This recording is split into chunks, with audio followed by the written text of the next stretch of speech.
Dalam panggung sejarah teologi dunia, kata-kata memiliki bobot yang mampu mengubah arah peradaban.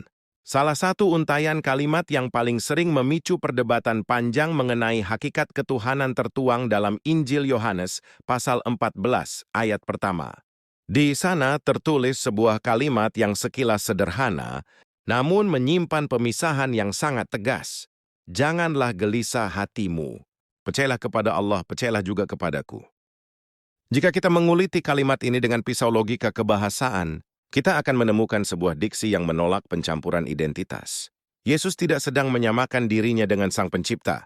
Penggunaan kata hubung juga dalam struktur tata bahasa manapun secara mutlak menuntut adanya dua subjek yang berbeda. Seseorang tidak akan pernah mengatakan percayalah kepadaku dan juga kepadaku jika ia merujuk pada entitas tunggal yang sama. Diksi ini merajut sebuah batas, sebuah garis pemisah di atas pasir teologi, bahwa ada Allah sebagai pusat keimanan dan ada Yesus sebagai subjek yang berbeda. Untuk memahami kedalaman kalimat ini, kita harus mundur ke mesin waktu sejarah pada malam perjamuan terakhir di abad pertama.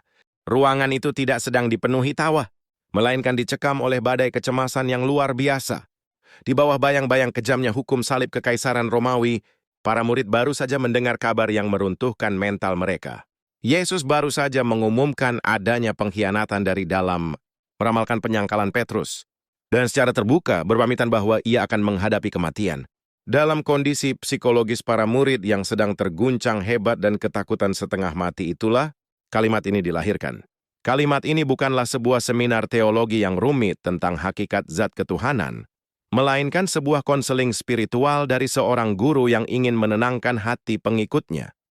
Sebagai masyarakat Yahudi abad pertama yang memegang teguh prinsip bahwa Tuhan itu Esa, para murid diingatkan kembali pada jangkar iman mereka yang paling mendasar. Yesus mengembalikan fokus mereka agar tidak kehilangan arah. Melalui kalimat pertamanya, Yesus meminta mereka untuk tetap percaya kepada Allah semesta alam yang kekal dan tidak akan pernah pergi. Dan pada kalimat kedua, Yesus meminta mereka untuk mempercayai misi yang ia bawa sebagai utusan resminya. Yesus menegaskan pembagian peran yang sangat rapi di malam yang kelam itu, bahwa zat yang disembah tetaplah Allah yang berada di takhtanya, sedangkan dirinya adalah utusan yang harus melangkah menyelesaikan tugas di bumi. Untuk memahami relasi ini, bayangkan sebuah panggung diplomasi kuno. Seorang raja yang agung mengirimkan seorang duta besar ke sebuah wilayah yang sedang dilanda kecemasan. Sang duta besar berdiri di hadapan rakyat dan berseru, "Jangan takut, percayalah kepada raja, dan percayalah juga kepadaku."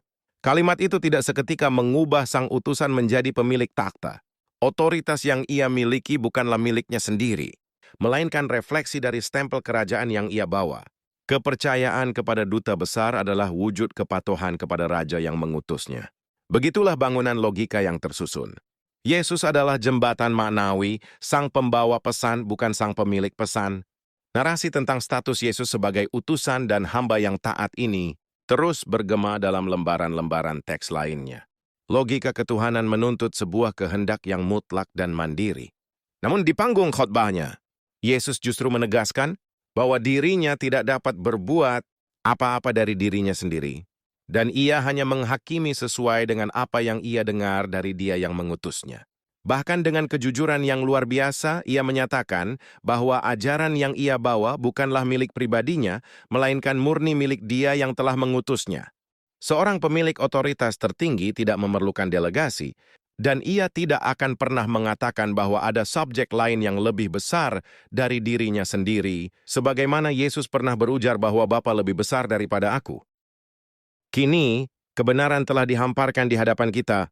Di era di mana informasi begitu mudah diakses, kita dituntut untuk menjadi generasi yang berpikir cerdas, kritis, dan jernih.